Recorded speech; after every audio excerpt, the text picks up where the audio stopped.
देखिए बेटा, हमारा टॉपिक चल रहा है अलंकार।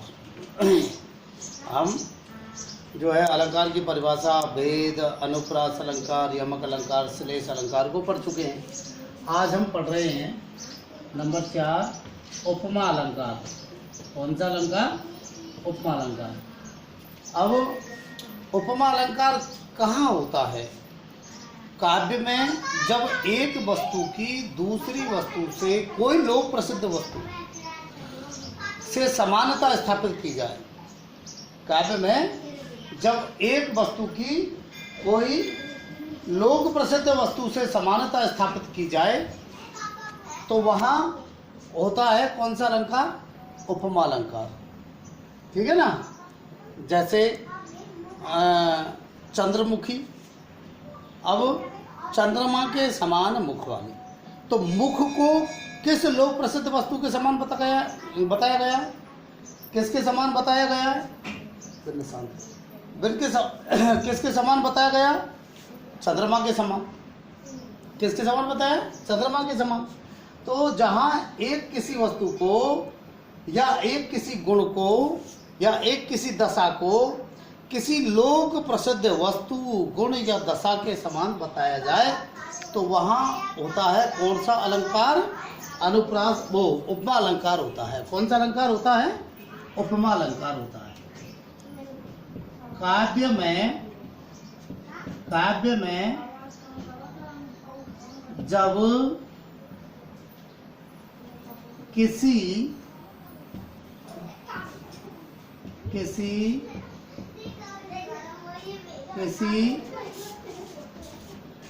वस्तु, गुण या दशा को किसी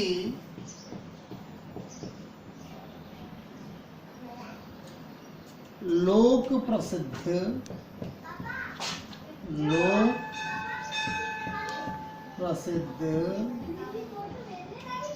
वस्तु, गुण या दशा के समान बताया जाए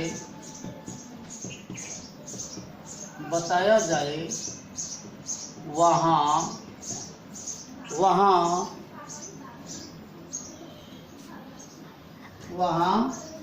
उपमा अलंकार होता है।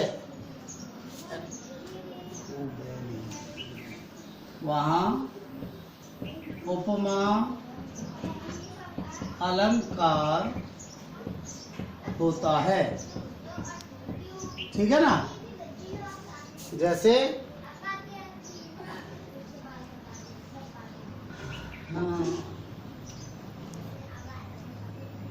संत हृदय, जैसे संत हृदय नवनीत समाना।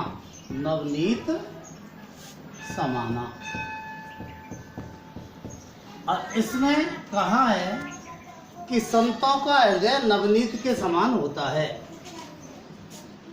अब एक वस्तु कौन सी?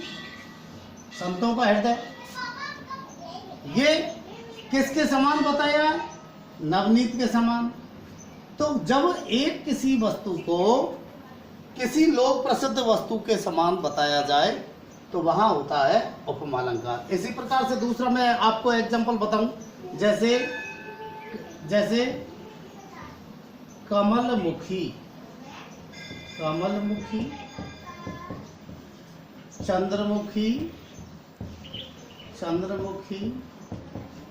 मृगनैनी, और इसमें कमल के समान मुख वाली, चंद्रमा के समान मुख वाली, मृग के समान नेत्रों वाली। तो एक वस्तु को दूसरी वस्तु के समान बताया। तो जहाँ एक वस्तु की दूसरी वस्तु से समानता स्थापित की जाए वहाँ कौन सा अलंकार होता है? उपमा अलंकार होता है। अब आप देखिए, इस उपमा में उपमा के 4 अंग हैं। कितने अंग हैं? 4 अंग हैं। कितने अंग हैं? 4 अंग हैं उपमा के, ठीक है ना। उपमा के 4 अंग कौन कौन से हैं? उपमा के अंग, उपमा के अंग, ठीक है। उपमा के अंग कौन कौन से हैं? उपमा के अंग हैं 4। उपमा के कितने अंग हैं? 4 अंग हैं। अंग कौन से कहलाते हैं? जिनके माध्यम, जैसे हमारे शरीर, हमारे अंग हैं, हमारा हाथ है, पैर है, आँख है, कान है, नाक है, मुंह है, तो इनके माध्यम से शरीर का निर्माण होता है।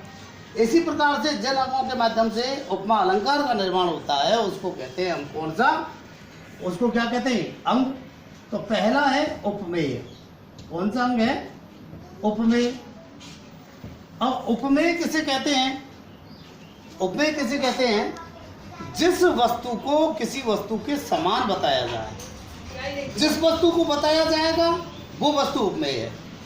जैसे इसमें कमल, मुख को कमल के समान बताया तो मुख उपमेय है।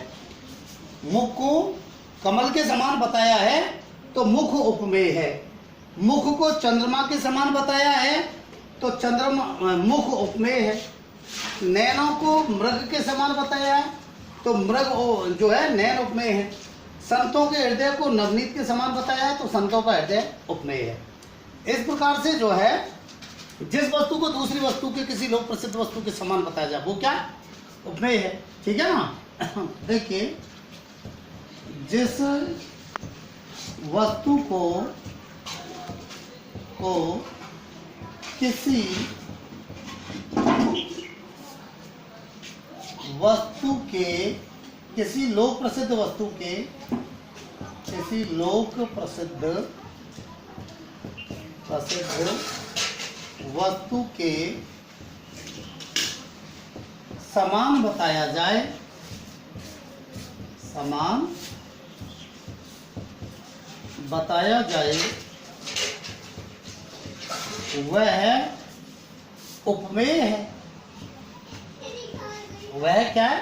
उपमेय है, ठीक है ना। वह उपमेय है। अब उपमान क्या होता है? दूसरा अंग कौन सा है? उपमान। और उपमान क्या होता है? किसी वस्तु को जिस लोक प्रसिद्ध वस्तु के समान बताया जाए, जिस लोक प्रसिद्ध वस्तु के समान बताया जाए वो उपमान है। जैसे इसमें संतों के हृदय को किसके समान बताया है? नवनीत के समान। तो संतों के हृदय को जिस वस्तु को बताया गया वो तो हो गया उपमेय, और किसके समान बताया है? नवनीत के समान। तो नवनीत हो गया क्या? उपमान। नवनीत क्या हो गया? उपमान। इसमें मुख को कमल के समान बताया है तो कमल उपमान है। मुख को चंद्रमा के समान बताया है तो चंद्रमा उपमान है। नैनों को मृग के समान बताया तो मृग के नेत्र जो है उपमान है। इस प्रकार से जब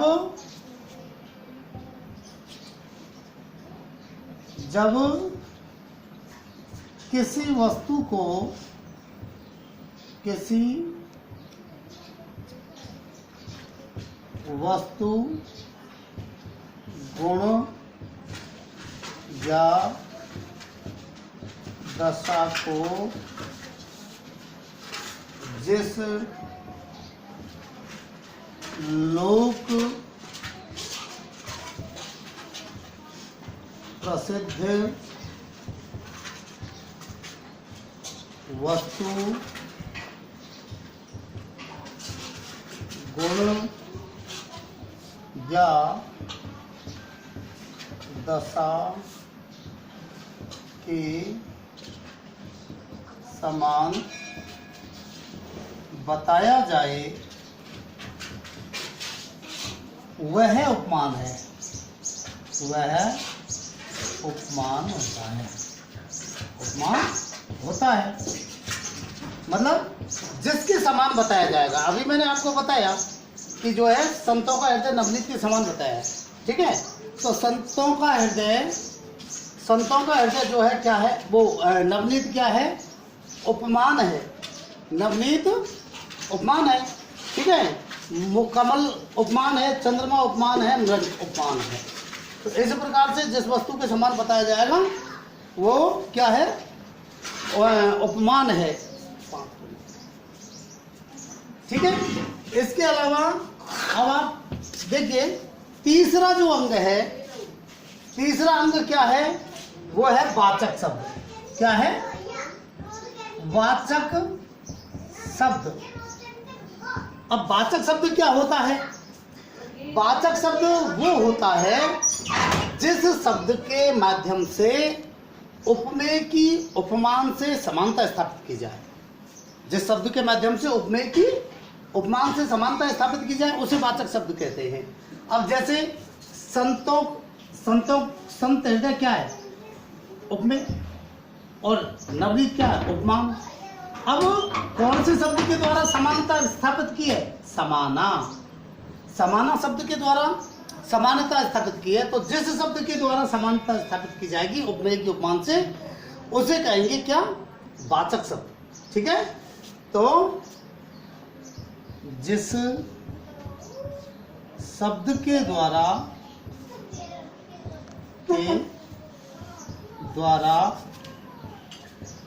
उपमेय की उपमान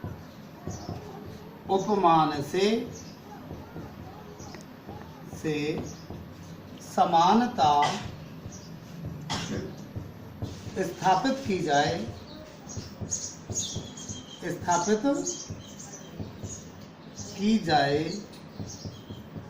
उसे वाचक शब्द कहते हैं। वाचक शब्द कहते हैं।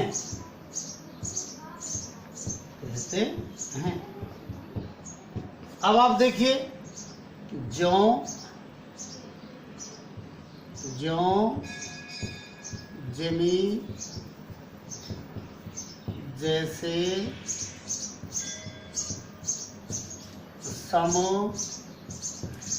समान सरिस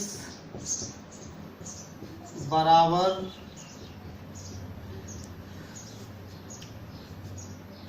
ठीक है आदि वाचक शब्द हैं। आदिवाचक शब्द हैं। वाचक शब्द हैं, ठीक है ना। आदिवाचक शब्द जिस शब्द के द्वारा उपमेय की उपमान से समानता स्थापित की जाए उसे क्या कहते हैं, वाचक शब्द कहते हैं। ज्यों जिमी जैसे सम समान सरिस बराबर आदि वाचक शब्द हैं। इनके द्वारा जैसे हाथी के बराबर शरीर, तो ये बराबर हाथी के बराबर शरीर को जो है बता रहा है, तो शरीर उपमेय हो गया, हाथी क्या हो गया, उपमान हो गया, और बराबर क्या हो गया, वाचक शब्द हो गया। इसी प्रकार से जिस शब्द के द्वारा उपमेय की उपमान से समानता स्थापित की जाए उसे क्या कहते हैं, उसे कहते हैं हम वाचक शब्द, ठीक है। अब आप चौथे नंबर पर देखिए साधारण धर्म। साधारण धर्म या साधारण गुणधर्म भी इसको कहते हैं, ठीक है ना। अब साधारण धर्म या साधारण गुणधर्म क्या होता है, ये वो गुण होता है जिसकी वजह से उपमेय को उपमान के समान बताया जाए। जिसकी वजह से उपमेय को उपमान के समान बताया जाए, मतलब उपमेय में वो गुण कौन सा है जिसकी वजह से उसे उपमान के समान बताया जा रहा है। जिसकी वजह से उपमान के समान बताया जा रहा है। जैसे मुख में वो गुण कौन सा है जिसकी वजह से जो है कमल के समान बताया जा रहा है, जिसकी वजह से चंद्रमा के समान बताया जा रहा है। नेत्रों में वो कौन सी बात है जिसकी वजह से जो है क्या नाम से मृग के समान बताया जा रहा है। संतों के हृदय में वो कौन सी बात है जिसकी वजह से नवनीत के समान बताया जा रहा है। तो वो गुण जिसकी वजह से उपमेय को उपमान के समान बताया जाए उसे कहेंगे क्या, साधारण धर्म। वह गुण जिसकी वजह से या जिसके कारण उपमेय को उपमान के समान बताया जाए, समान बताया जाए, उस गुण को या उसे साधारण धर्म या साधारण गुणधर्म कहते हैं, गुणधर्म कहते हैं। ठीक है ना। इस प्रकार से वो गुण जिसकी वजह से जो है उपमेय को उपमान के समान बताया जाए, उस गुणधर्म को क्या कहते हैं? साधारण गुणधर्म कहते हैं। तो ये हो गए उपमा के अंग। उपमा की परिभाषा पढ़ ली, एग्जाम्पल पढ़ लिए, उपमा के अंग पढ़ लिए। उपमा के भेदों के बारे में हम पढ़ेंगे कल।